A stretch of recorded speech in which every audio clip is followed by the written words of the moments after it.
ശ്രീനന്ദയുടെ വിയോഗം കടുത്ത വേദനയുളവാക്കുന്നതാണെന്ന് VK. Sreekandan MP. കുട്ടിയെ ജീവനോടെ കണ്ടെത്താൻ കഴിയുമെന്ന് പ്രതീക്ഷയുണ്ടായിരുന്നുവെന്ന് എം.പി. പറഞ്ഞു.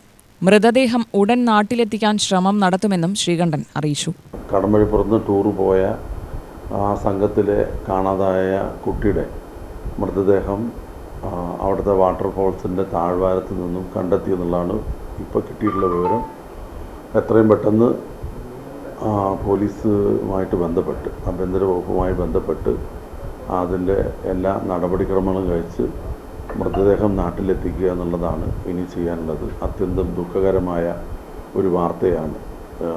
ഒരുപാട് കുടുംബങ്ങൾ ഒരുമിച്ച് ഇതുപോലെ ടൂറ് പോയി അറിയാതെ ആ കുട്ടി മിസ്സായി എന്ന് വെച്ച് കഴിഞ്ഞ 3-4 ദിവസമായിട്ട് എല്ലാവരും ആശങ്കയിലും വലിയ സങ്കടത്തിലായിരുന്നു. കുടുംബാംഗങ്ങൾ പലരും അവിടെ ചിക്കമംഗളൂരിൽ തുടരുകയാണ്. അവരും പോലീസും ഫോറസ്റ്റും എല്ലാം അന്വേഷിച്ച് കുട്ടിയെ കഴിഞ്ഞ ദിവസങ്ങളിലൊന്നും കണ്ടെത്താൻ കഴിഞ്ഞില്ല. ഇപ്പോൾ താഴ്വാരത്തിൽ വെച്ച് മരണപ്പെട്ട നിലയിലാണ് കുട്ടിയുടെ മൃതദേഹം കണ്ടെത്തിയിരിക്കുന്നത്. ഇനിയിപ്പോൾ മറ്റൊന്നും ചെയ്യാനില്ല. എത്രയും പെട്ടെന്ന് ആ മൃതദേഹം നടപടിക്രമങ്ങൾ പൂർത്തിയാക്കി നാട്ടിലെത്തിക്കുക എന്നുള്ളതാണ്.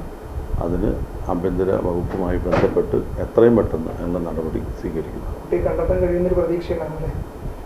അത് കഴിഞ്ഞ ദിവസം പോലീസുമായിട്ട് ബന്ധപ്പെട്ടപ്പോൾ സമീപ പ്രദേശങ്ങളിലെ CCTV സർവൈലൻസിലൊന്നും കുട്ടിയുടെ യാതൊരു മൂവ്മെൻറ്റും കണ്ടെത്തിയിട്ടില്ല. അപ്പോൾ അതിൻ്റെ ഇടയ്ക്ക് ചിലർ സംശയം പറഞ്ഞു വല്ല തട്ടിക്കൊണ്ടുപോകലോ അത്തരത്തിലുള്ള വല്ലതും ആയിരിക്കും എന്നുള്ള ആ തരത്തിലും അന്വേഷണം നടത്തിയെങ്കിലും അതിനെക്കുറിച്ചൊന്നും ഒരു വ്യക്തമായ വിവരം പോലീസിന് ലഭിച്ചില്ല.